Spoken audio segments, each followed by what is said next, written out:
சோறு கண்டால் சொர்க்கம் உண்டு என்பார்கள் முன்னோர்களும் சான்றோர்களும் சொல்லி வைத்த பழமொழிகளும் சொல் வழக்குகளும் இன்று அபத்தமான அர்த்தங்களை தரும் வகையில் தெரிந்து நிற்பதை நாம் உணர முடியும். அவற்றில் ஒன்றுதான் சோறு கண்ட இடம் சொர்க்கம். சோறு எங்கு கிடைக்கிறதோ அங்கேயே தங்களின் புகலிடமாக மாற்றிக்கொள்பவர்களை கிண்டல் செய்யும் விதமாக இந்த பழமொழி கையாளப்பட்டு வருகிறது.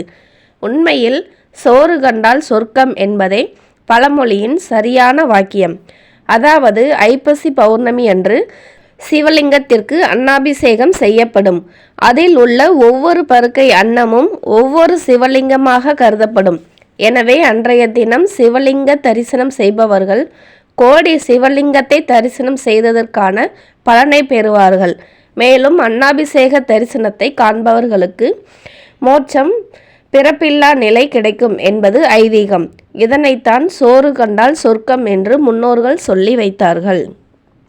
இந்த பதிவு பிடித்திருந்தால் லைக் பண்ணிக்கோங்க. நம்ம சேனலை சப்ஸ்கிரைப் பண்ணாதவங்க சப்ஸ்கிரைப் பண்ணிக்கோங்க.